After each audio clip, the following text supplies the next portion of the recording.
Hello' everyone, কি খবৰ? আশা কৰোঁ সকলো ভালেই আছে। মোৰ চেনেলৰ নতুন এটা ভিডিঅ'লৈ আপোনালোকক স্বাগতম জনাইছোঁ।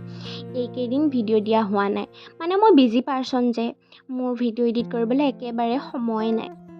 এই ভিডিঅ'টো দেওবাৰৰে, আজিহে এডিট কৰিবলৈ সময় পাইছোঁ। আজি হৈছে বৃহস্পতিবাৰ আৰু এই ভিডিঅ'টো আপোনালোকে বৃহস্পতিবাৰে চাবলৈ পাব বাৰু, কিন্তু ভিডিঅ'টো দেওবাৰৰে আছিলে। পিছে এটা কথা জানেনে, আমাৰ কলেজখন পিছে ছেকেণ্ড ছেটাৰডে আৰু ফ'ৰ্থ ছেটাৰডেটো বন্ধ থাকে।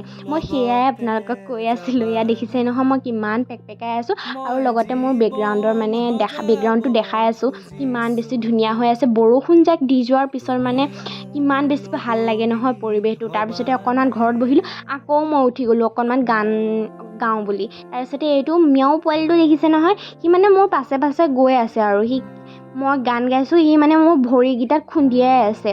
কি ক'ব আৰু একেবাৰে তাৰ লগৰটো কোনেনো নিলে পাত্তা নাই মানে, আৰু নাইকিয়া হৈ গ'ল। তাৰপিছতে একেবাৰে সন্ধিয়া মই খাবলৈ ল'লোঁ।